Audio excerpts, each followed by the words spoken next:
Pues hoy martes, como lo hacemos todas las semanas, vamos a informar sobre el pulso de la salud, el doctor Jorge Alcocer, el doctor Hugo López-Gatell y el maestro Zoé Robledo, que nos va a informar sobre el avance del programa de salud para garantizar ese derecho a todos los mexicanos. También el doctor Diego Prieto, director general del Instituto Nacional de Antropología e Historia, va a informar sobre el programa de mejoramiento de zonas arqueológicas en la ruta del Tren Maya, cómo al mismo tiempo que se está construyendo el tren, se están mejorando los sitios arqueológicos. Entonces empezamos con el doctor Alcocer. Con su permiso, señor presidente, muy buenos días a todas y todos ustedes. Como ya indicó el señor presidente, hoy 21 de junio en el Pulso de la Salud vamos a informarles sobre dos temas. El primero, a cargo del doctor Hugo López-Gatell, le presentará el estado que guarda la pandemia producida por el SARS-CoV-2 y la política de vacunación en nuestro país. Y el segundo punto, el maestro Zoé Robledo nos informará los avances del plan de transformación del sistema de salud con el seguimiento de la Jornada Nacional de Reclutamiento y Contratación de Especialistas Médicos, así como las brechas encontradas en Oaxaca y los avances en Nayarit y en Colima. Hugo, por favor. Con su permiso. Maestro, buenos días. Querido Zoé, doctor Prieto, buenos días. Tengan buenos días todas y todos. Comento brevemente sobre la situación de la pandemia de COVID en México. Lo que hemos ido identificando durante las más recientes 9 semanas es un incremento progresivo en la frecuencia de los casos. Los casos estimados van aumentando en las semanas y hay noticias que no son agradables en ese sentido, pero también hay noticias alentadoras respecto a cómo se está comportando esta fase de la epidemia. Lo que vemos es el comportamiento de la variante Omicron, principalmente predominan las variantes BA4 y BA5, y esto lo que quiere decir es que lo que se espera es una enfermedad mayormente leve en las personas. Hay síntomas muy parecidos al catarro común, esto suelen darlo los coronavirus, y ahora este virus SARS-CoV-2 también lo da con la variante Omicron. Ya había ocurrido con la ola anterior, pero es el comportamiento que vemos ahora. Adicionalmente vemos que el crecimiento de la epidemia es más lento de lo que fue en la cuarta ola, y esto también es alentador porque sugiere que la inmunidad de la población, la protección que tenemos todas y todos, ya sea porque padecimos COVID o porque fuimos vacunados o ambas cosas, da resultados y hace que la propagación sea más lenta de lo que fue con la variante Omicron original. Lo más importante es que, también como lo hemos venido informando, a pesar de que aumentan los casos, prácticamente no aumentan las hospitalizaciones. En este momento está 1% la ocupación de camas con ventilador, 4% las camas generales de las unidades COVID, y esto lo que muestra es precisamente esto. La variante Omicron da enfermedad catarral, pero en cambio menor probabilidad de que dé daño a los pulmones, que es lo que podría dar una enfermedad grave que requiriera hospitalización. Y aún más alentador es que las defunciones se mantienen también en buen control. Desafortunadamente ocurren algunas, pero son en mínima cantidad. Tenemos en promedio 5 defunciones diarias a nivel nacional, que es una cifra notoriamente menor comparado con lo que llegamos a vivir durante la segunda ola en particular.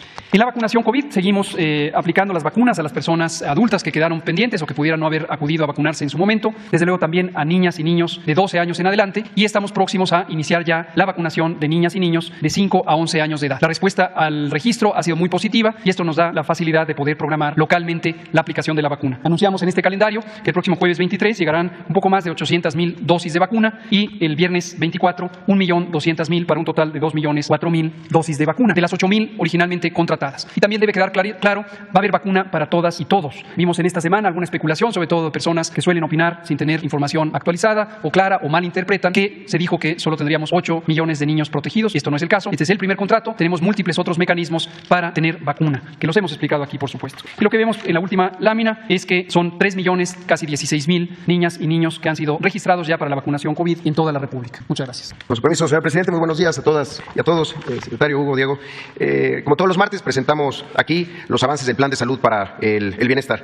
Si me pueden pasar la primera lámina. El pasado 24 de mayo, aquí también anunciamos la convocatoria de la Jornada Nacional de Reclutamiento y Contratación de Médicos Especialistas, un esfuerzo de todas las instituciones de salud para cubrir 14,323 vacantes. En 11 días hubo 10,920 médicos especialistas que se registraron en la plataforma, y el 4 de junio se instalaron 40 mesas receptoras de la documentación de esos 10,000 médicos. A esas mesas receptoras acudieron a la cita 4,494 médicos, es decir, el 41% del total de los que se habían registrado. Ellos, estos 4,494 médicos especialistas que sí acudieron, ya fueron acreditados para la siguiente etapa del proceso. ¿En dónde estamos ahora? Bueno, en la primera ronda de contratación de cada una de las instituciones. El total de especialistas que se acreditaron se distribuyen por la asignación que ellos mismos hicieron por institución y por especialidad en su primera opción. Cada institución ya tiene esta información y es la que estamos presentando el día de hoy. Son 2,245 médicos especialistas que se agregaron a través del INSABI y que son de los sistemas estatales de salud de los gobiernos de los estados, 1,282 del Seguro Social en su régimen ordinario, 551 para el ISSSTE, 243 para Pemex, 228 para IMSS Bienestar, que atiende a personas sin seguridad social, y 45 para los institutos nacionales. Cada institución se encuentra en este momento justo en el procesamiento y en el análisis de cada uno de los perfiles, y se estima que para el 1 de julio se dé la primera ronda ya de contrataciones y de entrega de contratos. Quienes no logren ser contratados en esta primera ronda, vienen dos rondas más, por lo que buscamos es que el proceso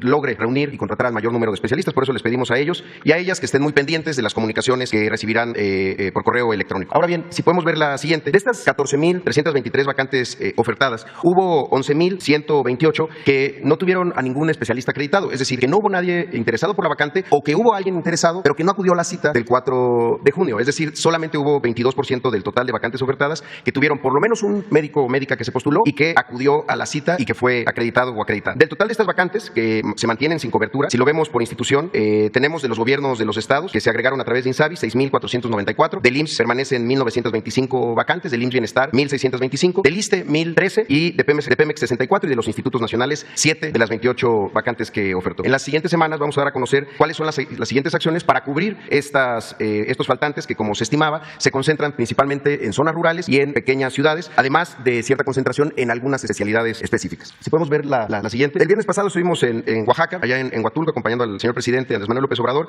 y nos instruyó a avanzar con mayor velocidad con este plan de salud para el bienestar. Y en el caso de Oaxaca, no solamente en los municipios que fueron afectados por el huracán Ágata, sino en todo el estado de Oaxaca. Como en los otros estados, el primer paso que se da es justamente hacer un censo, hacer un inventario, un levantamiento diagnóstico territorial para saber cómo están los centros de salud, cómo están los hospitales, la presencia de los médicos en todos los turnos de atención, y a partir de eso, pues hacer el cálculo de las inversiones que son necesarias en cada sistema estatal que atiende a las personas que no cuentan con seguridad social. Como lo ha dicho el presidente, es un tema de recursos que ya se han asignado, pero también y sobre todo es un tema de voluntad y de mucha convicción para hacer valer el derecho constitucional del cuarto constitucional, el derecho a la salud. Ya estamos trabajando con el gobernador Alejandro Murat para concluir a más tardar a finales de este año, y por eso me permito el día de hoy, señor presidente, informar a la gente de Oaxaca de los resultados de este censo, de este inventario de necesidades de equipamiento, de infraestructura y de personal del sistema de salud oaxaqueño. Este se llevó a cabo en octubre, del 4 al 20 de octubre, participaron 147 personas que visitaron 874 unidades de primer nivel y 40 hospitales, tanto de segundo como de tercer nivel. Los principales hallazgos son un déficit importante en el número de personal que se necesita para cubrir todos los turnos. Se trata de 5,626 profesionales de salud, 927 médicos generales, 822 médicos y médicas especialistas, 3,656 personal de enfermería y 221 de lo que se conoce como paramédicos y que están en la parte de atención médica. Respecto a la infraestructura, en Oaxaca hay 38 hospitales, de los cuales 16 son hospitales generales, que son los más grandes, y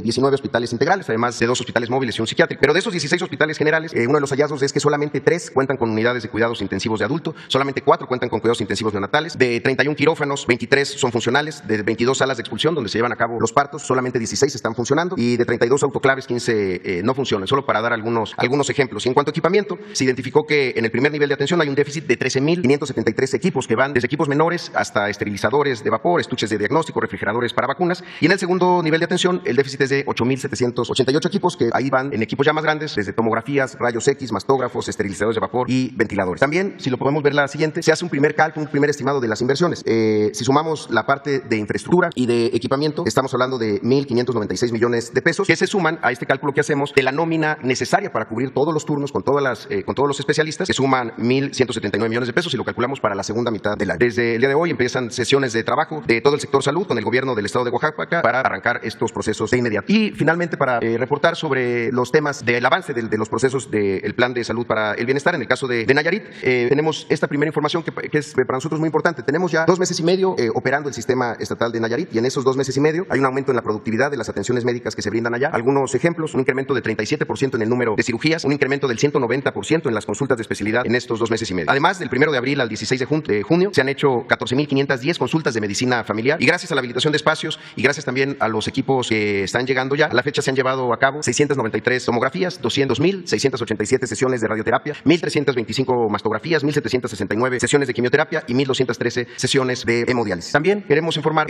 otro de los aspectos que a veces es poco visto y que es importante en este modelo de atención integral a la salud para el bienestar, que está centrado en las personas, en las familias, pero también en las comunidades, y es lo que tiene que ver con la acción comunitaria, la forma como se involucra a la comunidad en acciones para mejorar la propia atención médica. Es uno de los pilares fundamentales y ya se han hecho allá en Nayarit. Se han instalado 240 comités de salud, se han llevado a cabo 212 sesiones educativas a pacientes y a familiares que ayudan a detecciones de enfermedades, 62 talleres a mujeres embarazadas, 309 jornadas de limpieza, y ya se han instalado 51 huertos y 32 jardines de plantas medicinales. Y finalmente, lo último que queríamos comentar sobre Nayarit, sobre la habilitación de espacios que estaban fuera de funcionamiento, y es el caso de este hospital básico comunitario en Las Varas. Es un hospital de 12 camas que se inauguró hace 6 años, y desde hace 6 años, aunque tenía un quirófano, no se habían podido realizar ninguna cirugía, justamente por falta de insumos y de equipo médico, y desde luego por falta de especialistas. Ya desde hace 20 días se está teniendo diversas atenciones, particularmente partos. Y a informar también que en Nayarit se concluyó ya al 100% la capacitación de todo el personal en los hospitales, y estamos al 75% de la capacitación capacitación de todo el personal en las unidades de primer nivel. Finalmente, en el caso de Colima, algunos avances generales en 3 frentes donde estamos trabajando en Colima, en 3 ámbitos. El primero es el del mejoramiento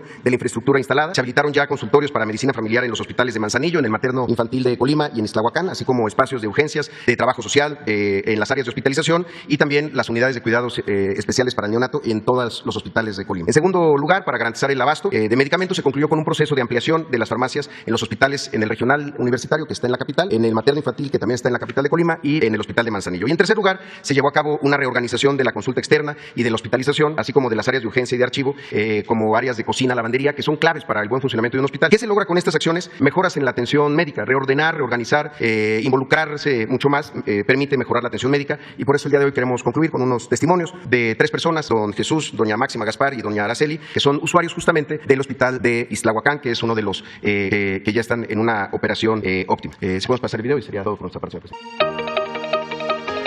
El día de hoy acudí por unos resultados porque el día lunes vine a consulta y me mandaron a hacer unos estudios, y el día de hoy vengo a consulta.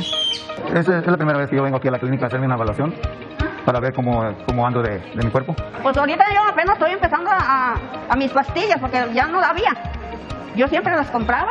Pues antes yo no podía hacer eso porque daban la cita de los estudios para más días, lo alargaban pues más. A veces daban 15 días o a veces un mes.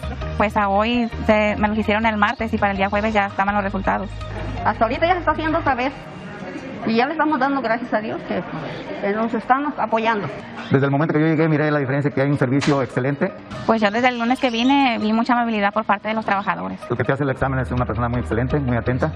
Y agradezco que haya personas como él. Pues que está mejorando porque se ve que limpiaron las bancas, limpiaron todo el hospital, lo pintaron. Están arreglándole y pues ya se ve bonita.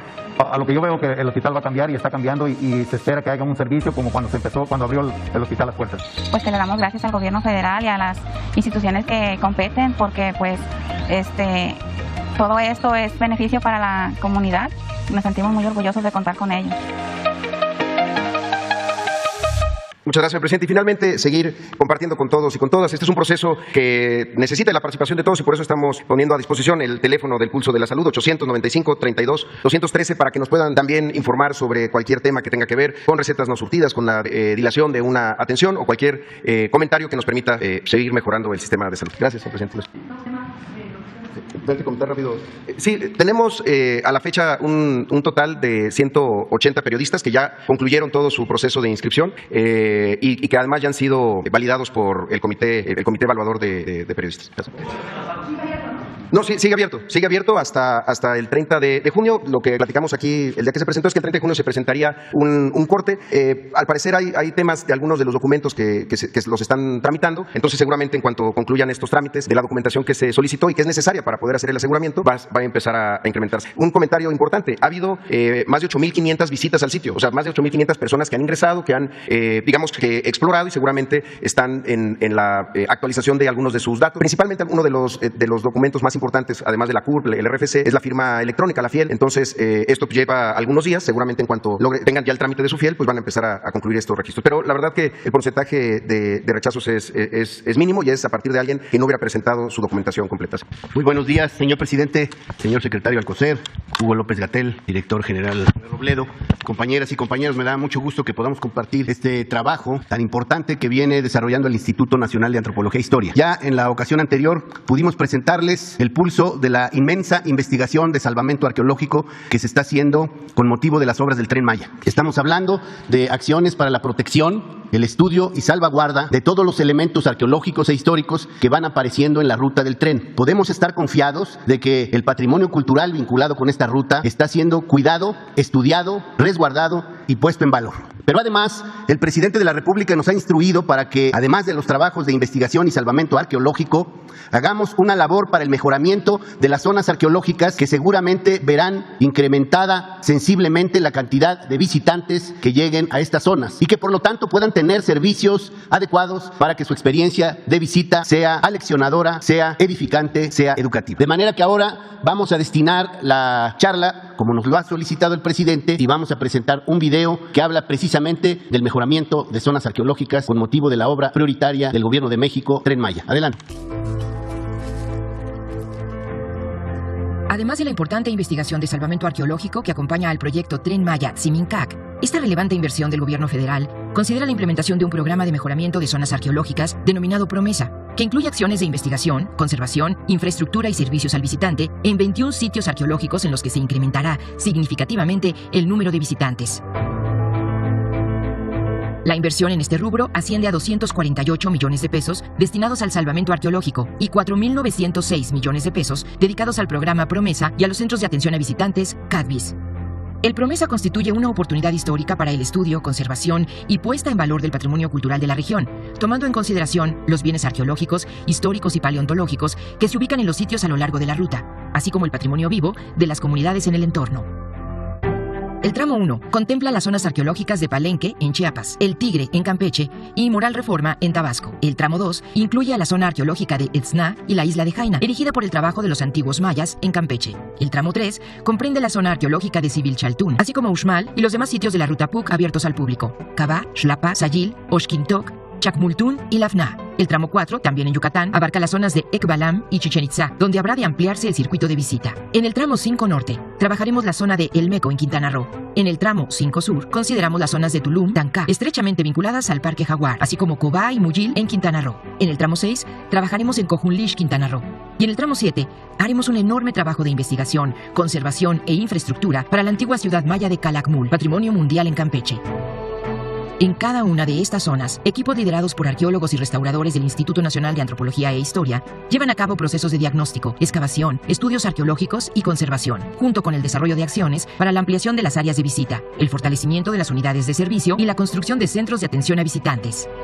Trabajamos ya en el desarrollo de planes de rehabilitación, construcción, ampliación, renovación y mejoramiento de la infraestructura existente, museos de sitio y otros servicios, la rehabilitación de instalaciones hidrosanitarias y eléctricas, así como en la atención a las plantas de tratamiento de aguas residuales. Continuamos con la atención del mejoramiento de andadores y zonas de descanso con criterios de accesibilidad, así como con una nueva señalización integral en maya e inglés, además del español. De manera particular, se considera el acondicionamiento de áreas de conservación, manejo, estudio y resguardo de la inmensa cantidad de materiales arqueológicos resultado de las investigaciones y el salvamento. Trabajamos en el proyecto ejecutivo para la construcción de 2 nuevos museos, con una arquitectura contemporánea integrada al contexto natural. Uno en la zona arqueológica de Chichén Itzá y otro en la ruta PUC, y también en la rehabilitación de espacios y salas introductorias de los museos existentes, incorporando la actualización de información, recursos didácticos, explicativos, lúdicos e inclusivos, que combinen procesos museográficos tradicionales, recursos multimedia y sistemas de comunicación digitales. Las obras ya se han iniciado en la zona arqueológica de Palenque. De acuerdo al proyecto, los primeros resultados estarán listos en marzo de 2023 y en diciembre del mismo año estaremos concluyendo los CADVIS y museos para estar listos cuando el tren inicie operaciones. Espacios en los que también se darán a conocer los más recientes descubrimientos derivados del salvamento arqueológico, o Atok Ushben Pakili, como el hallazgo localizado en la cueva del tramo 4, o el hueso de jaguar, descubierto en el tramo 2, en la zona arqueológica de Sacamucú y Campeche. O bien, los hallazgos en las propias zonas arqueológicas, como el joven dios del maíz, encontrado recientemente en Palenque.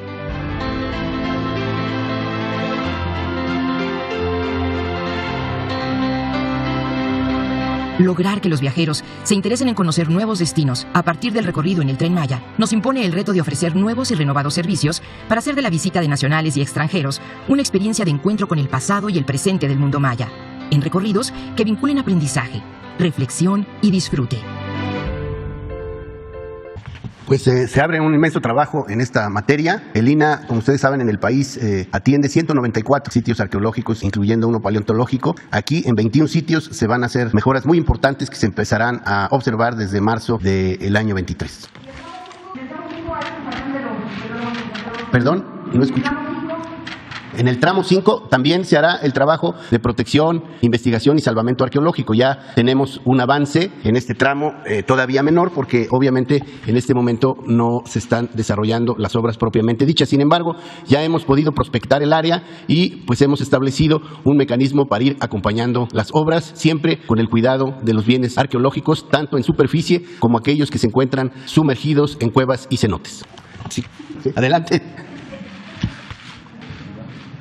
No sé quién da la palabra a Jesús.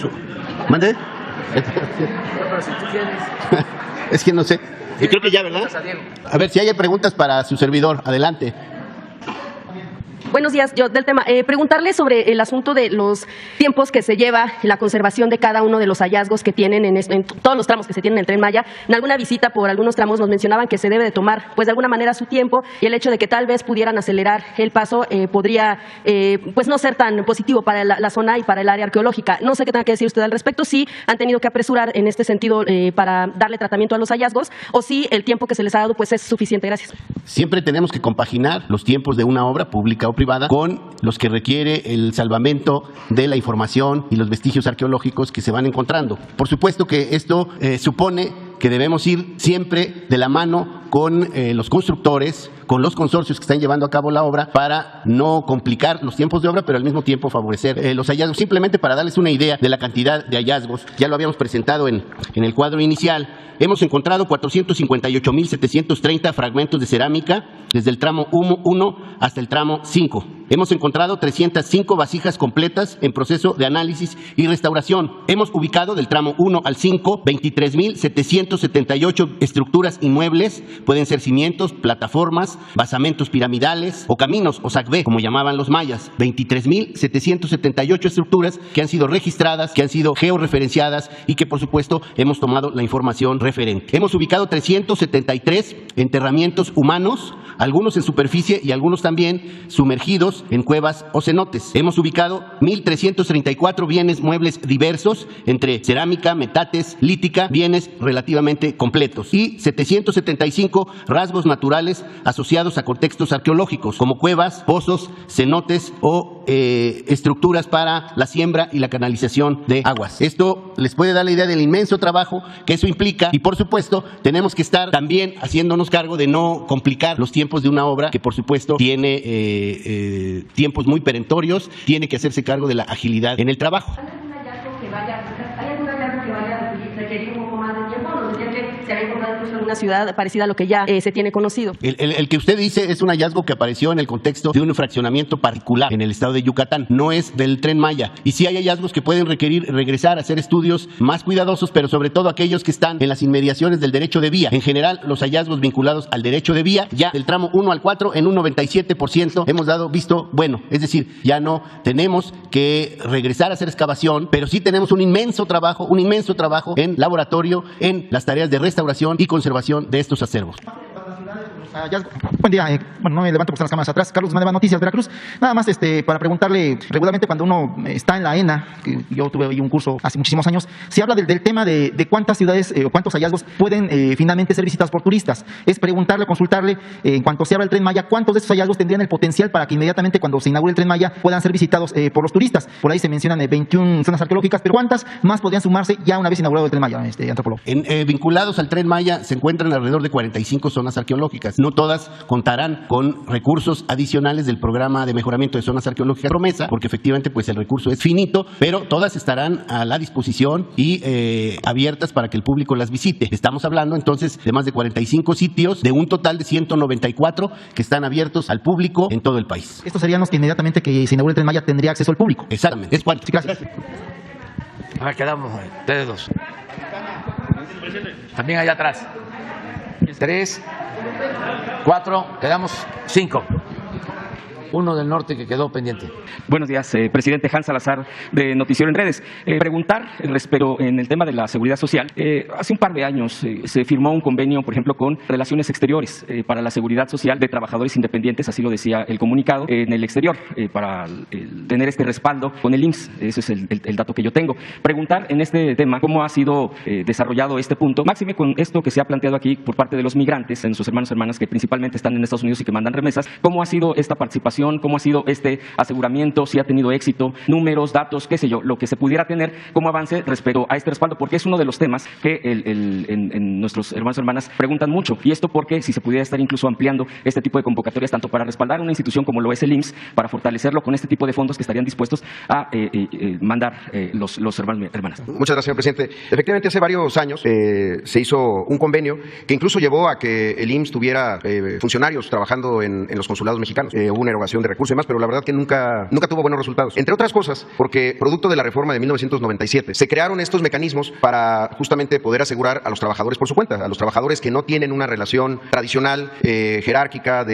con un empleador, sino que trabajan por su cuenta, los trabajadores independientes. Sin embargo, durante todo ese tiempo, el número de aseguramientos fue muy pequeño. En 2019, en agosto, fue que hicimos el proyecto piloto para el aseguramiento de trabajadores independientes en general, en todo el país. Es justamente con el que estamos operando la parte de trabajadores, de los periodistas por su cuenta. En ese sentido, también hemos trabajado tanto con el Instituto de los Mexicanos en el Exterior y con la Dirección de Relaciones Exteriores, la Dirección de América del Norte, obviamente con el canciller Marcelo Ebrard, en cómo desde los propios consulados, o sea, la red consular que es tan grande en nuestro país, se pueden hacer acciones primero para informarle a los migrantes cómo es el aseguramiento. Había algunos temas, digamos, de trámite que se tenían que resolver, sobre todo cómo hacer el pago. Uno de los elementos que ellos nos manifestaban es que les venía mejor hacer un pago anualizado y no necesariamente estar pagando mes con mes. Este aseguramiento es igual al de periodistas, digamos, que incluye la posibilidad de asegurar a sus beneficiarios, es decir, a su núcleo familiar, muchos de ellos que permanecen aquí en nuestro país, a veces las esposas, los esposos, hijas e hijos menores de 16 años, o incluso los padres y las madres que tienen dependencia económica. Esto ya se está haciendo. Hemos estado participando en 3 de las jornadas de educación financiera que hacen los consulados, pero ya incorporando la posibilidad del aseguramiento. El piloto, la verdad que ha tenido un buen resultado, como lo es un piloto que está permitiéndonos observar cuáles son las necesidades. La verdad que tiene ventajas frente a los modelos anteriores, que eran honestamente solo de simulación, porque primero solamente era una de las ramas del aseguramiento, fundamentalmente la atención médica, pero dejaba de fuera algo bien importante, que es la pensión, la posibilidad de hacer un ahorro para el retiro, la posibilidad incluso de poder estar aportando en la subcuenta de vivienda con Infonavit. Entonces, es un proyecto que ha estado dando buen resultado, hay mucho interés de parte de asociaciones de migrantes que se han acercado, y la verdad que con la red consular se está trabajando para que pronto se puedan establecer estos mecanismos. No significa tener más erogaciones. Con los propios funcionarios de la Cancillería en las ventanillas de atención y de educación financiera es donde se están haciendo estas promociones, y si nos lo permite podríamos presentar en algunos días algo de la información ya más detallada. Sí, entonces es un programa piloto todavía. En este momento es un programa piloto que se autorizó por el Consejo Técnico para todos los trabajadores independientes del país, no solamente para los migrantes, pero sirve para los trabajadores migrantes que pues siempre han tenido esa aspiración de que muchos de ellos que piensan o están en sus planes regresar a nuestro país, pues tener asegurado esa parte de su vida después de haber trabajado, tanto en lo que corresponde a la pensión, pero también pues en la atención médica, que tenía muchos tiempos de espera, precondiciones. Mucha gente empezaba a tramitar su aseguramiento y cuando ya lo iba a lograr le decían ya no te vamos a asegurar porque ahora tienes algunas enfermedades que ya no me permiten asegurarte, cosas así. Eso es lo que el piloto nos está permitiendo, digamos que romper esas barreras para el aseguramiento de independientes, considerando que los trabajadores que están en Estados Unidos, muchos de ellos pues trabajan así por su cuenta. Preguntarle, presidente, respecto también al tema de migrantes, el próximo mes, como usted ya ha estado confirmando, va a tener una visita a Washington posterior al 15, no sé si ya se tenga alguna fecha, y preguntarle, de hecho, en la visita que hizo el canciller Marcelo Ebrard a Los Ángeles a propósito de la Cumbre de las Américas, en un encuentro con migrantes, le pidieron a él, al canciller, una reunión en este mes próximo que usted estará en Washington con migrantes, algún tipo de representación, algún tipo de encuentro con ellos, así como usted ha estado comentando, pues que si hubiera la viabilidad, ha estado haciendo usted mensajes, pero ellos lo que piden es un encuentro. ¿Usted ve viable que en su visita a Washington pueda tener este encuentro con ellos? Pues lo vamos a analizar. Yo la verdad tengo comunicación permanente con los migrantes en general, porque hay muchas organizaciones, hay paisanos, y pues es complicado el poderse reunir con todos, pero constantemente tengo información de lo que sucede, la atención en los consulados, los problemas que hay en cada consulado, también diferencias de grupos, tengo información. Y lo que más importa es que se sientan protegidos, defendidos por el gobierno de México, por su gobierno. Y eso lo estamos haciendo. Cada vez es más el respeto a los migrantes en Estados Unidos, a nuestros paisanos. Y cuidamos de que no haya maltrato, de que no haya discriminación. Y ya lo he dicho aquí y lo repito, no vamos a permitir que ningún candidato, ningún partido con propósitos electoreros en Estados Unidos utilice como piñata a los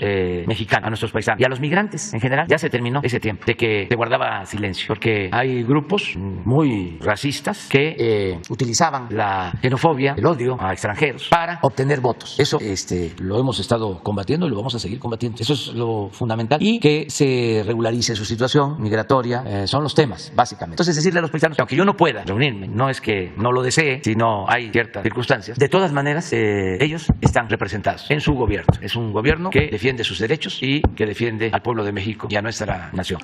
Todavía no está definida la fecha, va a ser en julio, parece que en la segunda quincena del mes. Todavía no hemos podido definir la agenda sobre los temas que vamos a tratar, y ya lo expliqué en una ocasión. Además de los asuntos que nos importan tanto al gobierno de Estados Unidos como al gobierno de México, que tiene que ver con nuestros pueblos, vamos a tener tiempo de conversar con el presidente Biden sobre temas temas que tienen que ver con el continente y con la situación en otras regiones del mundo, y también hablar de experiencias que tienen que ver no solo con lo material, sino también con lo místico, en el entendido que no solo hay que buscar el bienestar material, sino también el bienestar del alma. Hay muchas cosas que vamos a tratar. Él ha sido muy respetuoso. Ahora en la teleconferencia que tuvimos para asuntos de medio ambiente, terminé aquí la conferencia, este diálogo circular con ustedes, se prolongó y apenas si llegué cuando me tocaba intervenir, y él ya había estado un tiempo, había escuchado a jefes de Estado, de gobierno, y me esperó. Ya fue la última participación que escuchó, ofreció disculpas y se levantó, pero antes dio una especie de conclusiones sobre la reunión y fue muy respetuoso con México. Fue al país al que se refirió el presidente Biden. Por eso le tenemos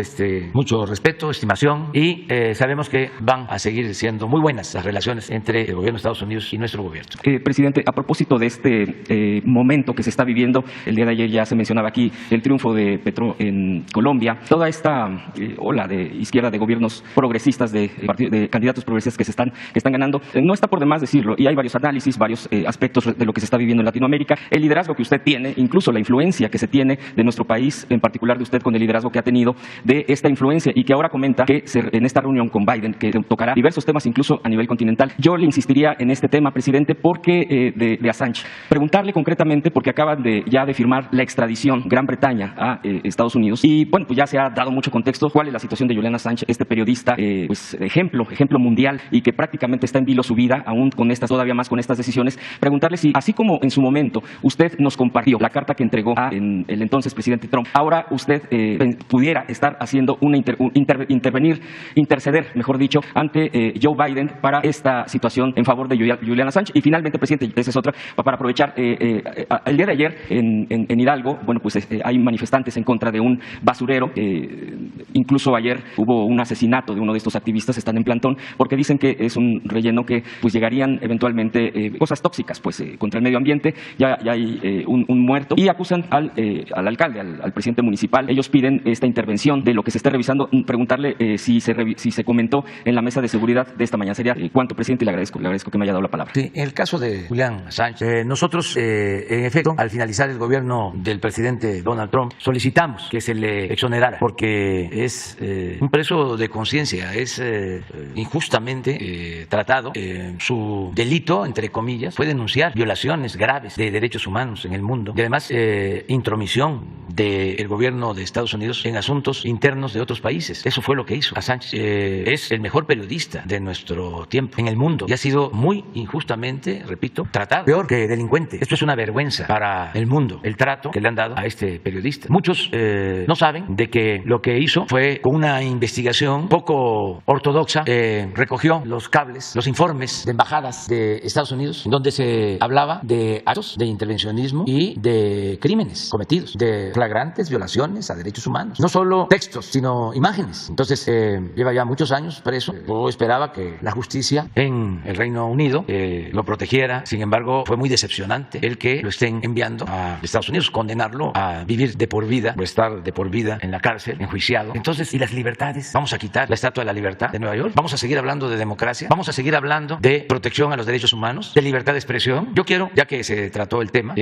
plantear que sí voy a pedir al presidente Biden que se atienda este asunto. Estoy consciente de que va en contra de grupos duros, severos, que hay en Estados Unidos como en todos los países, pero también debe de prevalecer el humanismo. México le abre las puertas a Assange. En el caso de que se resuelva liberarlo, hay mecanismos para hacerlo. Cuando le escribí al presidente Donald Trump, recuerdo que él estaba por terminar su mandato y, de conformidad con las leyes de Estados Unidos, tienen esa facultad los presidentes para emitir decretos, para liberar a presos, para indultar. Es una facultad de los presidentes. Me gustaría antes a ver si conseguimos una imagen de la información que se difundió a través de esta investigación de Assange sobre cómo se asesinó a unos periodistas. A ver si se consigue. Creo que fue en Irán o Irak. Entonces, esto es lo que produjo la persecución. Naciones Unidas debe pronunciarse. Todas las organizaciones de defensa de derechos humanos. No puede haber silencio. Sí, muchos, la mayoría, porque son apéndices del poder. Sí, desde luego.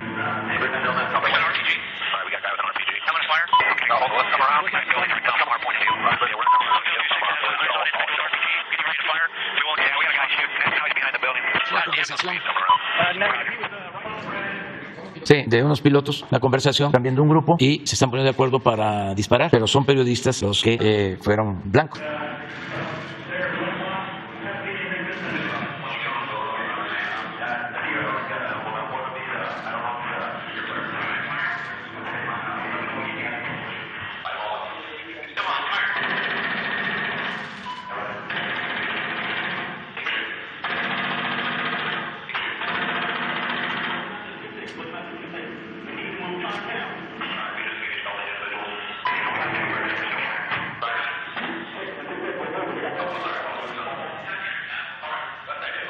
Esto es por lo que está y muchas otras informaciones. Bueno, sí, se vio hoy en la mañana y se va a hacer la investigación completa. Sí.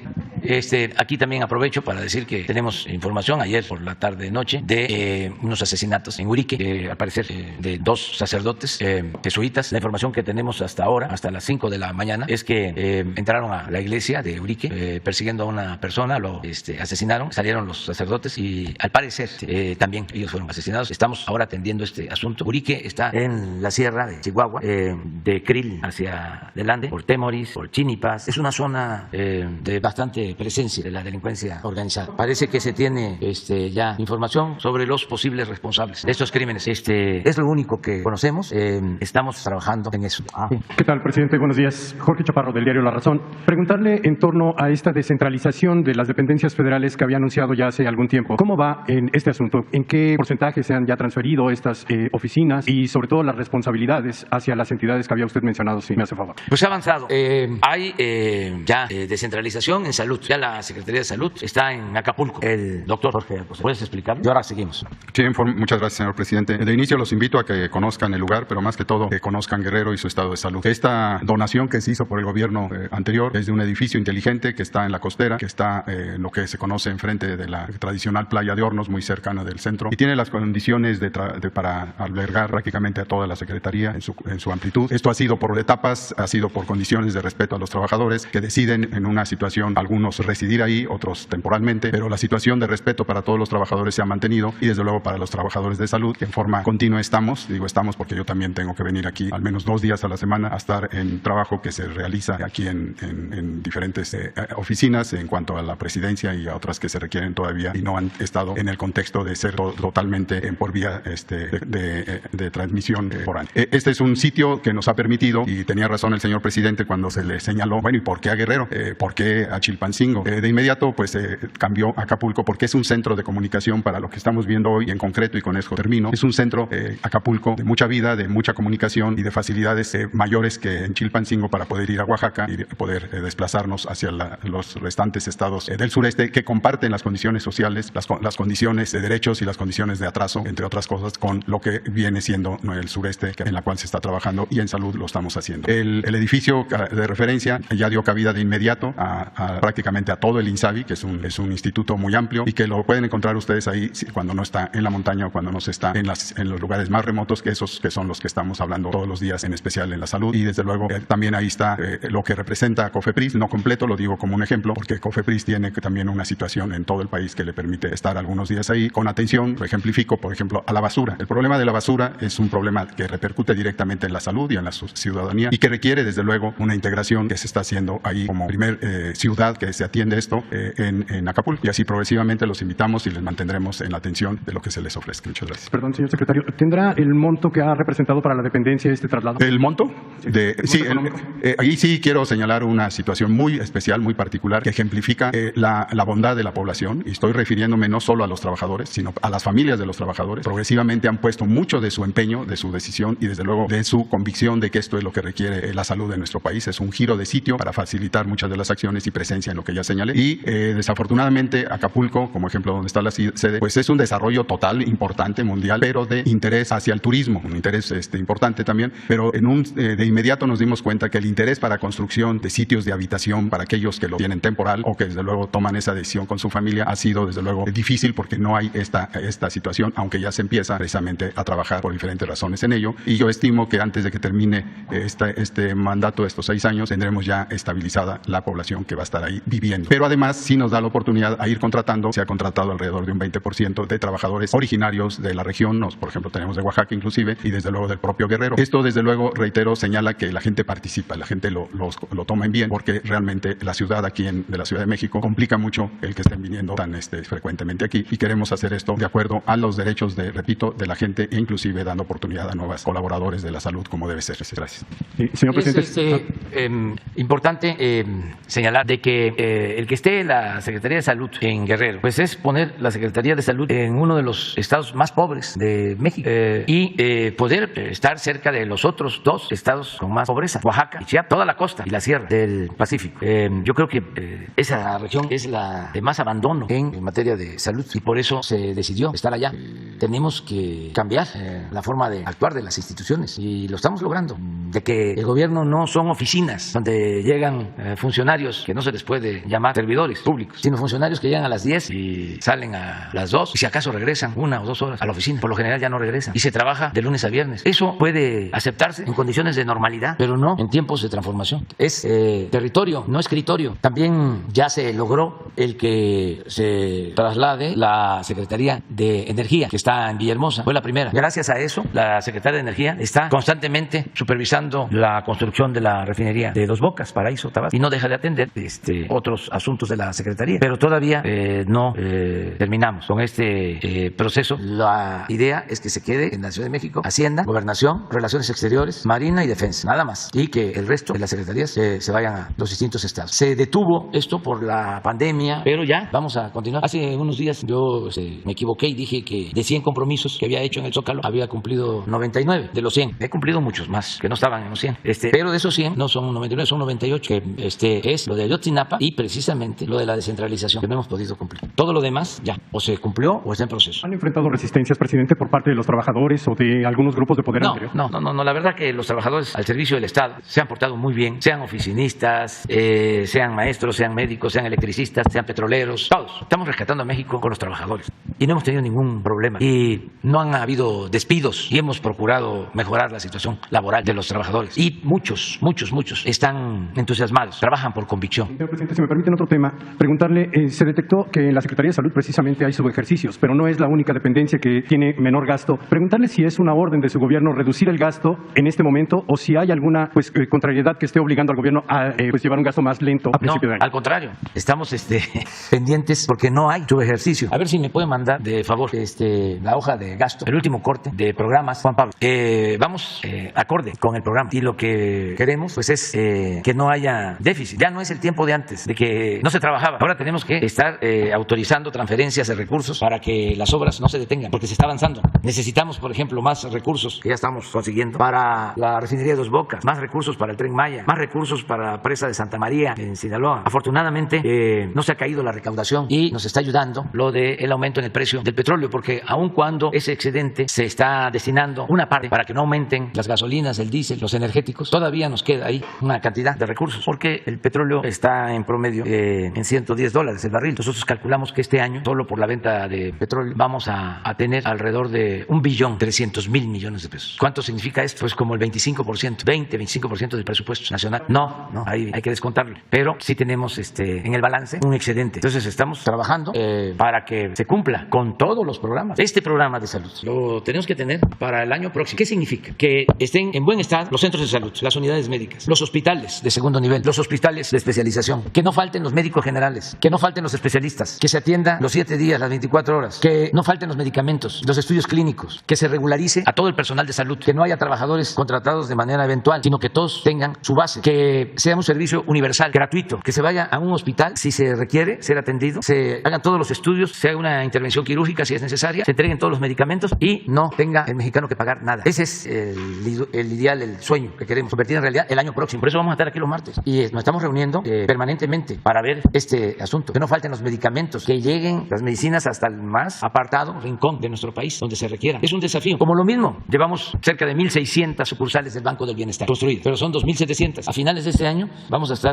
con 2.000, un poquito más. A mediados del año próximo, las 2.700. Y no es fácil. El domingo fuimos a Coatlán del Río, en Morelos. No estamos hablando de la montaña de Guerrero, es Coatlán. Sí, está en límites con Guerrero, pero pues está a 2 horas y media de aquí. Bueno, pues no hay internet en la cabecera municipal. Entonces, para que funcione el banco, necesita tener comunicación de internet. ¿Quién nos ayudó y nos está apoyando en otros casos? La Comisión Federal de Electricidad, para que con satélite se pueda llevar a cabo la comunicación. Entonces, el internet mismo tenemos que cumplir para que en todas las comunidades de México haya internet. Por eso tomamos la decisión de comprar acciones en Altán para quedarnos como socios mayoritarios. Ya tiene el gobierno, el Estado mexicano, el pueblo de México, un sistema de comunicación que no tenía. Desde que se entregó Teléfonos de México, no había. Ahora se tiene ya un sistema de telecomunicación, claro, mixto, porque hay también participación privada. Hay empresas que tuvieron confianza porque nosotros no podíamos participar si no contábamos con la mayoría de las acciones. Es decir, si no era el Estado un socio mayoritario, lo que nos permite manejar la empresa, tener más asientos en el Consejo. Y los inversionistas privados que ya estaban en la empresa, nacionales y extranjeros, aceptaron, nos dieron su confianza para que nosotros manejemos la empresa. Porque ellos saben que ya no hay corrupción y que se actúa con eficiencia. Entonces, eso nos permite tener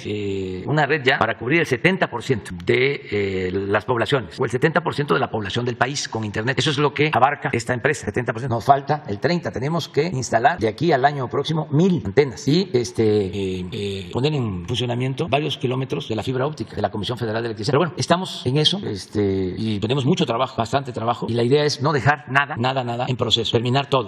Mucha gente no sabe, pero en esta ocasión nos quitaron, porque fue una reforma que se llevó a cabo 2 meses, o sea que no van a ser 6 años, van a ser 5 años, 10 meses. Durante mucho tiempo, siglos, los presidentes terminaban a finales de noviembre, 30 de noviembre, y la toma de posición del nuevo presidente era el 1 de diciembre. Ahora yo voy a terminar el 30 de septiembre del 24, son 2 meses. Pero bueno, tenemos que seguirnos aplicando y decirle a la gente que nos sigan ayudando como lo están haciendo, nos están apoyando mucho. La gente está muy contenta porque están viendo resultados. Por ejemplo, este fin de semana que inauguramos estas sucursales del banco, nos tocó inaugurar el domingo una en Iztacal, en Magdalena Michuc. Es una sucursal grande que va a atender a muchísimos beneficiarios de los programas de bienestar, adultos mayores, becarios, los jóvenes construyendo el futuro, personas con discapacidad, sin comisiones, y va a ser el banco con más sucursales y con más recursos destinados a la población, porque ya este año el banco va a manejar cerca de 500,000 millones de pesos, pero para el 24 va a estar muy cercano a los 800,000 millones cuando se tengan todas las sucursales del banco. ¿Quién sigue?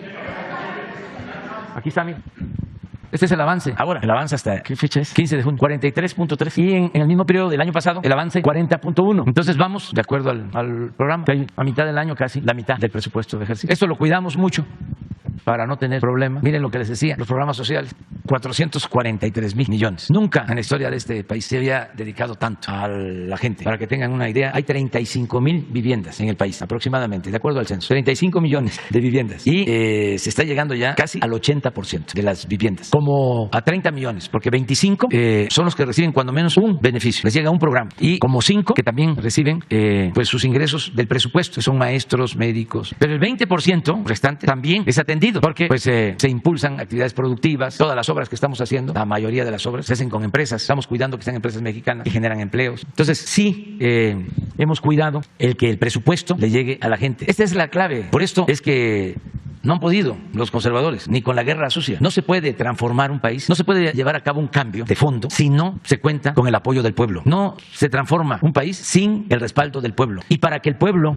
respalde a su gobierno tiene que estar al servicio del pueblo. ¿Esto qué van a entenderlo? Los que ni siquiera respetan al pueblo. Menos se puede decir que quieran al pueblo. No, ellos se sienten superiores y sabiondos. Por eso se desesperan. ¿Cómo es posible que triunfe y se mantenga un movimiento popular? Y entonces los calificativos, ¿no? De manera despectiva. Populismo, paternalismo, ignorancia. No entienden nada. Por más que trate uno de ayudarlos. Ahora sí que lo que natura no da, Salamanca no otorga. Esto es, ahora que gana Gustavo Petro en Colombia, a ver si pones, ¿no? Hay uno que dice en las redes, porque no hay que perder el sentido del humor, no hay que enojarse. Hay uno que saca un pasaporte y dice, me voy de Colombia. Y un mexicano le contesta algo. Le dice, pero te vas, porque así decían aquí. Y no se fueron. Algo parecido. Y hay otro de una bicicleta. Es buenísimo. Porque el conservadurismo está muy molesto, hasta Vargas Llosa. Pero eso es lo mismo, es el racismo, el clasismo, los obnubila. Dice Vargas Llosa, votó mal el pueblo de Colombia, o votaron mal los colombianos. Algo así, menosprecio al pueblo, porque pues yo creo que ahora en España le dieron un título nobiliario, que es conde o no sé qué, duque. Pero a ver, busca cuando menos el de la bicicleta, está el del pasaporte, pero a ver si no está el comentario también del mexicano. Ayer lo vi, cuando tengo tiempo. El de la bicicleta es bolsas, maletas. Bueno, y si no lo tienen ustedes ahí, ¿por qué no se lo pasan? Compartan. Es que si no lo vemos aquí, la gente no alcanza a informarse bien, porque en los medios convencionales no pasa nada. A ver. La maleta barata para Marvel, la maleta de los bolsos para los que se van del país, la maleta barata, si llevo las maletas para los que se van del país, la maleta para Marvel, la llevo, la maleta, barata, la maleta para los que se van del país. Bueno. El compañero del norte.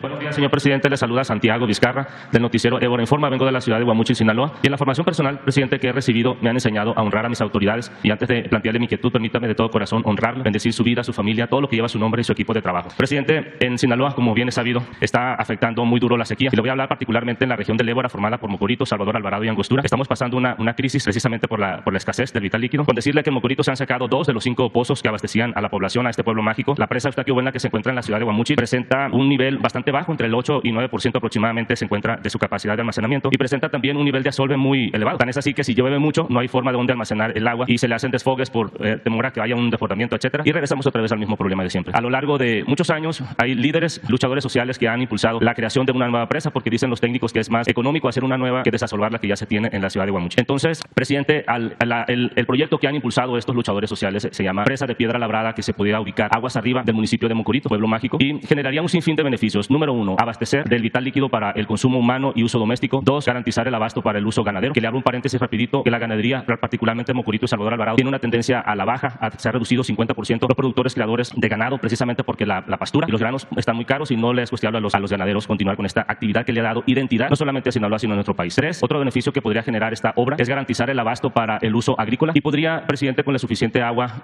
lograr que se conviertan las tierras de temporal a la modalidad del riego y que con la suficiente vital líquido que se haga no solamente un cultivo, sino 2 en el año. Usted ha hablado mucho de que aquí en México se produzca lo que nosotros consumimos para hacerle frente a la inflación. Y bueno, Sinaloa es un estado que, como bien es sabido, considerado como el granero de nuestro país. Señor presidente, en concreto, la pregunta que quiero plantearle en esta mañana es la siguiente. El agua es un derecho humano y la autoridad o el gobierno tiene la obligación de garantizar las condiciones para que esto se lleve a cabo, para que se pueda ejercer este derecho humano. Y la pregunta concreta es, señor presidente, ¿usted está dispuesto, su gobierno está dispuesto a voltear a ver a este proyecto y realizar la obra en el corto y mediano plazo? Esa sería mi primera pregunta. Bueno, habría que ver el estudio. Es ya muy difícil que podamos iniciar una obra nueva porque no queremos dejar obras inconclusas. En Sinaloa tenemos el compromiso de terminar la presa de Santa María y el distrito de riego de esa presa. Es una inversión de 10,000 millones de pesos. Llevamos 55% de avance. En la presa nos falta avanzar más en el distrito de riego. Debemos de llevar muy poco, apenas estudios, 5, 10%, pero queremos terminar antes de que concluya el gobierno. Y luego en la presa Picacho, la presa Santa María incluye también turbinas para generación de energía eléctrica. Es para control de agua y también para riego y abasto de agua para Rosario y otros municipios del sur de Sinaloa. Y la presa Picacho también en el sur, pues es la que le está dando agua. Nosotros hicimos ahí el acueducto para que no le falte agua a Mazatlán y también ahí estamos construyendo un distrito de riego.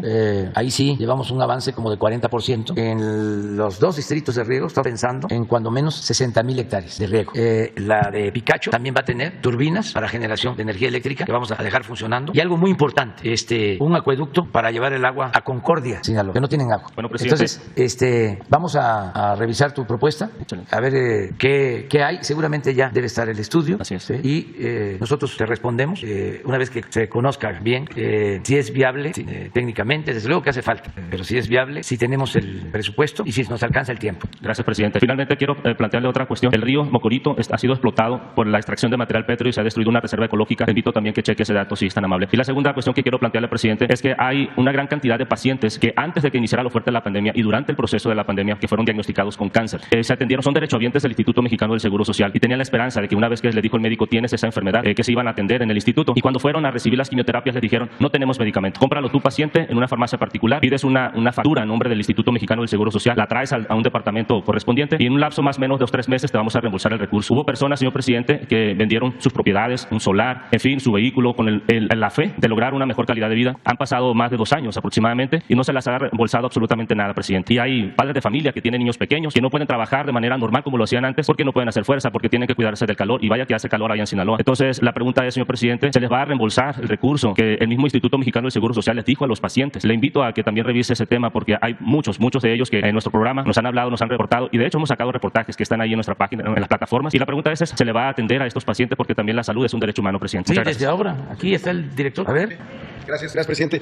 Sí, vamos a revisar el tema de los reembolsos porque tienen que ser cubiertos y tienen que ser cubiertos a la brevedad. En el caso de Sinaloa, con muchos lugares, la penetración de muchas empresas en áreas sustantivas de la atención médica fue igual, en particular las famosas centrales de mezcla, que eran las que se ocupaban las instituciones justamente para poder atender los casos de quimioterapias. En el caso de Sinaloa, justamente se está construyendo una central de mezclas propia, que es como debe haber ocurrido siempre, pero con todo gusto vamos a revisar lo de los reembolsos porque si fueron llevados conforme a lo que corresponde, pues se tienen que pagar desde luego. Yo mismo podemos darles una información al respecto. Sí, no, hoy mismo vamos a darles la información de cuántos reembolsos están pendientes en el caso de Sinaloa y las fechas de su pago. Sí, claro, sí, no, es un compromiso, desde luego. Sí, hoy mismo le pediremos a la doctora Tania Díaz que pueda estar en Mocorito hoy con los pacientes y sobre todo con los derechohabientes que tuvieran pendientes los reembolsos para poderles dar una fecha de pago por parte de la delegación. A los que tú conoces, que va a llegar hoy la directora del seguro allá a Mocorito. Mocorito se le conocía como la Atenas de Sinaloa. Sí, toda esa región, conozco muy bien. Además, ahí se elaboraba una de las mejores revistas de arte durante mucho tiempo. Aquí está el del pasaporte. Es buenísimo esto. Ganó Petro. Me voy a buscar nuevos rumbos. Adiós, Colombia. Es que estos se acuerdan que pasó aquí. Y miren lo que le contesta un mexicano. Tú sí cumplirás tu palabra y te irás de Colombia. O serás como los miles de personas que dijeron lo mismo cuando ganó AMLO aquí en México y que aún estamos esperando. Bueno, ya, que cumplan. Nada más para lo de Colombia, miren, es muy importante el avance del movimiento progresista, pero dos acotaciones. Una, que México, aún con su buena fama de manejo en política exterior, que viene de tiempo atrás, nada más pensemos lo que hizo Miguel Cárdenas con miembros de la comunidad judía, con los refugiados españoles, lo que hizo el presidente López Mateos, que se opuso a la expulsión de Cuba de la OEA, y México fue el único país de América que se solidarizó con la Revolución Cubana. Y luego lo que hizo el gobierno de Luis Echeverría en la protección de refugiados chilenos, argentinos, uruguayos, de cuando las dictaduras del Cono Sur. Entonces, la política global de México no es nueva, se había olvidado durante el periodo neoliberal, porque también en eso se retrocedió. Bueno, pero no aspiramos nosotros a ningún liderazgo. Queremos una relación de todos los pueblos y de los gobiernos de América horizontal, no una política exterior protagónica, sino buscando, y este es el segundo punto, la integración y la hermandad de todos los pueblos y de todos los gobiernos de América. Lo que planteaba Bolívar, pero buscando también la unidad con Canadá y con Estados Unidos. Una América unida, una región del mundo que se fortalezca precisamente por actuar de manera coordinada, integrada, con respeto a las soberanías de cada país, sin dominios hegemónicos. Eso es lo que deseamos. Y en la medida que los pueblos, como está sucediendo, ahí sí, de América, vayan optando por la justicia, por la democracia, con dimensión social, porque los conservadores dicen democracia, pero es Kratos sin demos. Esa es su democracia. Poder sin pueblo. Y la democracia es Kratos y demos, poder y pueblo, poder del pueblo. Eso es lo que está pasando en la actualidad. Un gran despertar ciudadano, una toma de conciencia, un cambio de mentalidad, y yo espero que esto siga sucediendo. La historia lo dirá. Buenos días, señor presidente. Buenos días, miembros del gabinete. Eduardo Esquivel Ancona, SDP Noticias. Mi primera pregunta es en relación al Tren Maya. El día de hoy hay una nota en el diario Reforma de un espeleólogo que dice que se llama Octavio del Río. Este señor dice que debe el INAH ya parar la obra del tramo 5 porque hay 58 posibles sitios paleontológicos en esa región.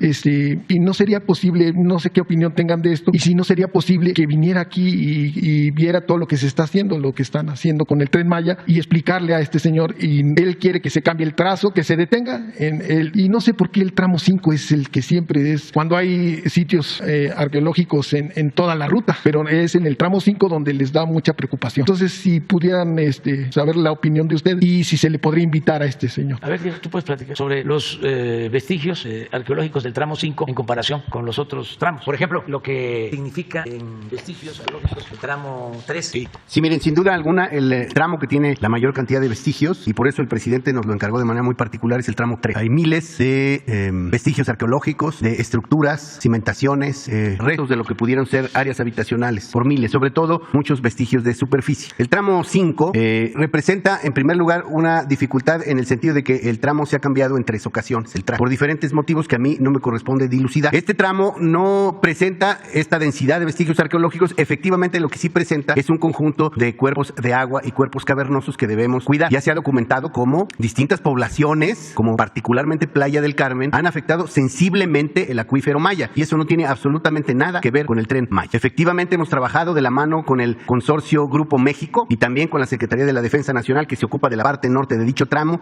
Hemos prospectado los distintos trazos que se nos han dado y estamos esperando que se reinicien las obras. No sé por qué digan que el el INAH suspenda un tramo que de momento está en espera de que se resuelvan situaciones de amparo. Entonces, me parece muy simpático. Ahora, invitar a Octavio y a todos los espeleólogos a que platiquemos allá. Nuestro director en Quintana Roo, Margarito Molina, ha estado permanentemente en comunicación con los espeleólogos para que nos ayuden, sin duda alguna, a la investigación y el cuidado de los vestigios que pueden aparecer en cuerpos cavernosos, en cenotes, en oquedades, que son característicos de esta parte oriental de la península de Yucatán. El INAH está muy acostumbrado a acompañar obras públicas y privadas y a encontrar, junto con los ingenieros y constructores y junto con las instituciones también de carácter ambiental, soluciones. Y sin duda alguna las vamos a encontrar en cuanto se retome la obra en este tramo, que efectivamente pues es también muy sensible porque es todo el área hotelera que viene desde Cancún hasta Tulum. Hay una serie de temas inmobiliarios que no le corresponden al instituto, pero que tomamos nota de que están ahí presentes. Es cuanto.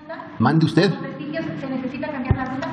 En este momento no lo hemos determinado. Ya lo estaremos considerando nuevamente en el momento en que se retome la obra, se retome el trabajo. Es cuanto. ¿Por qué el instituto no se adelanta para pensar si hay vestigios o hay algo que requiera una modificación de la ruta? ¿Por qué se da ahí a la par de las obras? No, el instituto sí se adelanta. Por eso les acabo de señalar que hay un conjunto de oquedades, de cuerpos cavernosos, de cenotes que estamos precisamente cuidando, y en el momento en el que las obras se lleven adelante se verá si es preciso hacer alguna clase de ajuste. Por lo pronto, en los 3 tramos que nos han señalado, hemos establecido en dónde tenemos que hacer investigación y cuidado de los vestigios, y en los 3 tramos tenemos cuáles son los puntos de alerta en donde tenemos que encontrar soluciones adecuadas. Es que, a ver, compañero, en el tramo 5 ya ha habido 3 ajustes de la ruta y ahora hay una suspensión. Entonces, con lo que se ha encontrado, vamos a ver si ese último trazo que se nos ha ofrecido es pertinente. Lo más probable es que lo será, no se preocupen. Lo que les quiero señalar es que tenemos la instrucción del presidente de que la cuestión ambiental y la cuestión arqueológica se cuiden de manera muy particular. Gracias. Mira, es muy sencillo de explicar. A ver, ya el Reforma, que es el boletín del conservadurismo, junto con otros, ya tienen información de que se están fallando los amparos interpuestos y que se nos está dando la razón. Entonces ya iniciaron todos nuestros opositores ahora una nueva lanzada. Ya no es la destrucción de la selva, ahora es la destrucción de sitios arqueológicos. Es que son predecibles. Yo conozco la hipocresía de los del Reforma desde hace años. Cuando fui jefe de gobierno en la ciudad, agarraron la bandera de oponerse a los segundos pisos y ellos promovieron amparos junto con el partido al que han apoyado siempre, que ahora ya se volvió uno, ¿no? O sea, de 2 o 3 ya. El Partido Conservador, pues. En aquel entonces promovieron un amparo con el licenciado Burgoa, finado, muy buen abogado, y se ganó el amparo porque querían que no hiciéramos los segundos pisos. Es más, cuando comenzó la obra, movilizaron vecinos para que no se hiciera el segundo piso. Y una campaña permanente. Vayan a las hemerotecas, revisen el Reforma. Estoy hablando del 2002, por allá. Y tuvimos que informar de que no se iba a afectar, que el segundo piso era precisamente para no destruir viviendas. Porque ¿qué sucedía y sigue pasando en la ciudad? Pues aumenta el parque vehicular, pero no aumenta la superficie de rodamiento. Entonces, cuando el finado Jan González se hicieron los ejes viales, que era ampliar las avenidas, y en algunos casos, pues se llevaban casas, viviendas, vecindades. Pero eso en el tiempo del maestro finado Jan González, cuando nosotros llegamos al gobierno, además de no buscar afectar a nadie, porque nunca le hemos hecho mal a nadie y luchamos por convicción en favor del pueblo. Entonces, había mucho problema vial porque creció muchísimo el parque vehicular y no había opciones, no había alternativas. Transitar por el viaducto, transitar por el periférico era muy difícil. Entonces, con la ayuda de algunos ingenieros, me acuerdo mucho de Gutiérrez Vivó, que nos ayudó, que era medio de comunicación, muy contrario a la actitud opositora del Reforma, que ni siquiera era porque le importara si iba a funcionar la obra o no. No, era por cuestiones como ahora, que tenemos diferencias políticas, son proyectos distintos, contrapuestos de nación. Pensamos distinto al señor Junco, y esto es normal. Ellos siempre han estado en las filas del conservadurismo, siempre. Esa es su postura. En ese periódico todos los que escriben son conservadores. Ahora ya no pueden simular de que son independientes, como lo hicieron durante mucho tiempo, que hablaban de que eran de la sociedad civil, que no tenían partido. Ya no, porque pues en estos tiempos hay que definirse. Ya no les quedó más que quitarse las máscaras y, como la fábula, sin darse cuenta, solo un niño advirtió de que el rey iba desnudo. Entonces, en aquel tiempo se hicieron los segundos pisos. Ya después que se vio que funcionaba, porque era utilizar el derecho de vía, no afectar, irse para arriba y ampliar la superficie de rodamiento. Esa es la esencia del segundo piso. Ya después que empezaron a hacer segundos pisos, nada más que de paga, pues ya el Reforma no volvió a decir nada. Entonces, ahora con lo del Tren Maya, ¿por qué es el tramo 5? Si somos serios, rigurosos, profesionales, aquí está Diego, y pues hay antropólogos y hay arqueólogos. Esa zona zona del tramo 5 es de las de menos presencia de la cultura maya, de las menos pobladas. Aquí hay que tener en cuenta de que toda la península, como el Valle de México, como todo el país, estaba completamente poblada antes de la llegada de los españoles y siglos atrás. Bueno, aquí donde estamos, esto se construyó encima de templos y de el centro de lo que fue la Gran Tenochtitlán. Cuando nos invaden, que eso también es muy interesante, se impone una cultura y buscan destruir, destruyen lo más que pueden todo lo que tenía que ver con la cultura prehispánica. Y empieza el descrédito a los valores, a las creencias del pueblo sometido, del pueblo dominado. Y empiezan a destruir templos y a destruir lo que llamaron en ese entonces, y se sigue llamando, ídolos, en un propósito o un afán despectivo. Entonces, de ahí la destrucción, pero estaba muy poblado y grandes ciudades. Entonces, en esa zona, donde está el tren, el tramo 5, pues no es lo mismo que de Calquiní a Izamal, que es el tramo 3, o de Tulum a Escárcega, que ahí está, entre otros sitios importantes, Calakmul, y bueno, Tulum y Cobá. Pero eso no tiene que ver con el tramo 5, por donde va a pasar el tren. Entonces ahora, cuando dice la compañera, ¿por qué no se adelantan y de una vez clausuren el tren?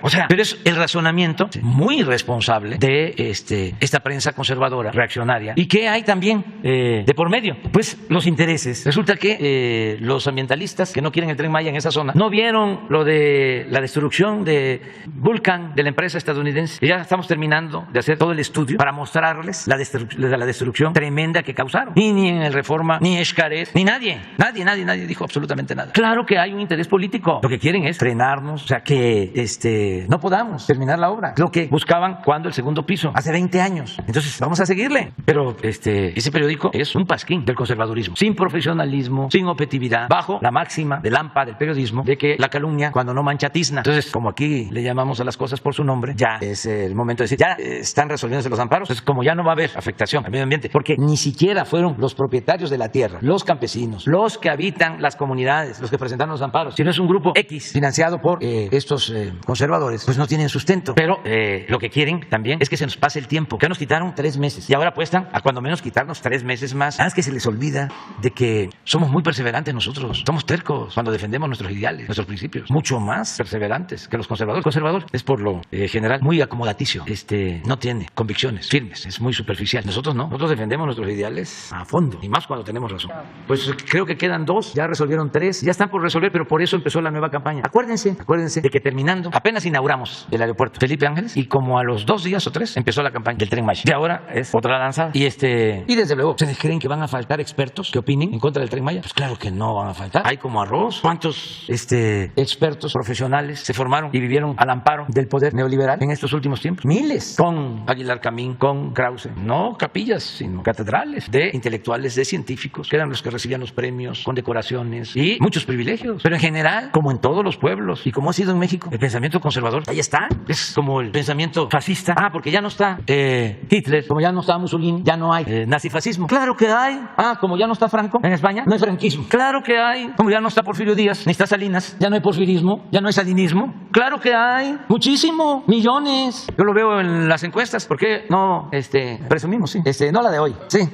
Vean una encuesta. Ahorita vamos a hacer una cuenta, que es interesante. ¿Para qué planteo esto? Primero, para que se entienda que en una democracia no puede haber pensamiento único, ni puede haber mayorías absolutas, totalitarismo. Esos votos, por ejemplo, que habían antes en las elecciones, 90% de votos a favor, pues no. En las elecciones presidenciales, porque la vez pasada nos quedamos por ver cuántos votos sacaban, ¿no?, los presidentes, y sacaban 75, 80, 90% de los votos. Pues claro que eso no era real. Se rayaban boletas y se falsificaban actas. Sí, habían consensos, ¿no? Sí, sin duda, pero no era el 100%. Eso nunca ha existido en México. Ni cuando se expulsó a los extranjeros y se consiguió la segunda independencia de México, que se pensó y ahora se va el conservadurismo y no va a retoñar porque había sido derrotado por entero, primero en la guerra de Reforma y luego cuando traen a Maximiliano y propician la invasión de Francia a México. Triunfa la República y se piensa, se acabó el conservadurismo. No, al poco tiempo ya Porfirio Díaz se debe chocar de volverlo a levantar y siempre ha existido. A ver si tienen para explicar la oposición a nosotros, de acuerdo a esta encuesta, es como de un 25, de 26%, quizá. Yo traigo 68, esta es la última encuesta. 26 en contra y 6 indecisos. Estos 26 son si el padrón de ciudadanos es de de 80, 85 millones. Estos son 20 millones o un poco más. No es poca cosa. Entonces, ¿de dónde van a salir los expertos que opinen en contra de nosotros? Pues hay muchísimo. Entonces, ese truco de ir a buscar expertos para que declaren y supuestamente con eso están haciendo un periodismo objetivo y profesional. Pues es una patraña, que se vayan a engañar más lejos. En una sola pregunta, señor presidente. Hay varios analistas en los Estados Unidos y aquí en México que están viendo con preocupación la economía de los Estados Unidos puede entrar en recesión, ya sea porque en el primer trimestre su PIB decreció en 1.5, mientras el de México sí creció en un punto y a nivel en el trimestre previo y a nivel anual creció 1.8. Pero en los Estados Unidos tienen una inflación más alta que la de nosotros, por un punto arriba. Las tasas se están encareciendo el crédito porque están subiendo las tasas de interés. La Fed subió en 75 puntos base la tasa de interés, que eso empieza a encarecer el crédito y esto pues para las empresas pues no hay crecimiento. Hay en la cadena de suministros en los Estados Unidos y aquí en México también un deterioro porque se cerraron las fábricas en China por el COVID y por la guerra en Ucrania, pues también hay problemas con la cadena de suministros. Entonces yo le quisiera preguntar, ¿están viendo ustedes esto? ¿El gobierno lo está viendo? ¿Qué se podría plantear? Porque lo que más vemos con preocupación en un análisis que hicimos en SDP Noticias y en Econósfera, que lo más preocupante sería las remesas. Si hay una recesión en los Estados Unidos, pues obviamente que las remesas se contraen, ¿no? Porque no va a haber trabajo para los migrantes mexicanos que están en los Estados Unidos, sobre todo en el sector servicios. En el sector primario yo creo que sí van a conservar porque no se puede dejar de producir alimentos y es muy importante esto. Pero el sector servicios sí se contrae. Entonces, y estaba viendo, la pregunta sería, hay unos modelos, lo que le llaman el nearshoring, que es pues bloques comerciales regionales entre México y Estados Unidos. Estaba viendo con atención el decálogo que dijo usted el viernes pasado, donde hablaba de unos proyectos eólicos y solares con inversión de empresas americanas y que para dar no solo energía eléctrica a esa parte del país del norte, sino también a los Estados Unidos. ¿No habrá de otros proyectos para que no nos salvemos de esta recesión en los Estados Unidos? Porque ya no es tanto como decían antes, cuando a Estados Unidos le da gripa, a México le da pulmonía. Ahorita creo que tenemos ya más como defendernos. Y entonces la pregunta sería en específico, ¿hay aparte de este proyecto energético que usted anunció el viernes pasado, otros proyectos así de regionales donde se den empleos y haya crecimiento económico? Bueno, pues dos propósitos y un deseo y también una propuesta que tiene que ver con lo que estás planteando. Pienso que no va a haber recesión económica en Estados Unidos. Lo segundo, que si se agrava la situación económica en Estados Unidos va a ser temporal, transitoria. Esos son mis pronósticos. Lo tercero tiene que ver con el deseo de que le vaya bien a Estados Unidos porque no solo son nuestros vecinos y amigos y además viven muchos mexicanos en Estados Unidos, sino también la integración que tenemos ya en lo económico y el caso de las remesas nos afectaría un agravamiento en la crisis de Estado. Entonces deseamos que le vaya muy bien a Estados Unidos. Y precisamente estamos buscando cómo ayudarnos mutuamente. Va a ser uno de los temas que le voy a plantear al presidente Biden. Cómo ayudarnos en el caso de que continúe la inflación y se profundice la crisis económica. Porque como tú lo has señalado, se puede hacer mucho para integrar nuestras economías, ayudarnos en alimentos, con energéticos, con trabajadores. Lo que se tiene que tener en consideración es que la economía de Estados Unidos es una economía muy fuerte. Sin embargo, todo lo que seguramente están haciendo lleva tiempo. Por ejemplo, el precio de las gasolinas. ¿Por qué se eleva? Porque se perdió capacidad de refinación en el mundo. Entonces no se le puede poner petróleo crudo a los automóviles. Se le tiene que poner gasolina. Y aunque se tenga el petróleo crudo, extraerlo lleva tiempo. Pero lleva más tiempo refinarlo y convertirlo en gasolina. Eso es lo mismo del gas. Se puede tener gas, pero ¿cómo se transporta? Si no se tienen gasoductos, si no se tienen plantas de licuefacción para congelarlo y transportarlo en barco, si no se tienen plantas regasificadoras, eso lleva tiempo. Entonces sí se podría en corto plazo hacer frente a todas estas necesidades. Sí se unen esfuerzos, aunque lleva tiempo. Por ejemplo, una batería de plantas solares en Sonora hasta la frontera no solo permite tener líneas de transmisión en Baja California, sino poder hasta exportar energía eléctrica a California. Y proyectos así de los dos gobiernos. Estamos trabajando en eso. Pronto vamos a informar. Pero mi deseo es que no haya recesión, que se controle la inflación, que se reduzca la inflación y que salgamos adelante. Suministros. Y resolver lo de cadena de suministro conjuntamente. Y estamos trabajando en eso. Bueno, ya, mañana. Ya seguramente nos van a regañar. Pero ni modo.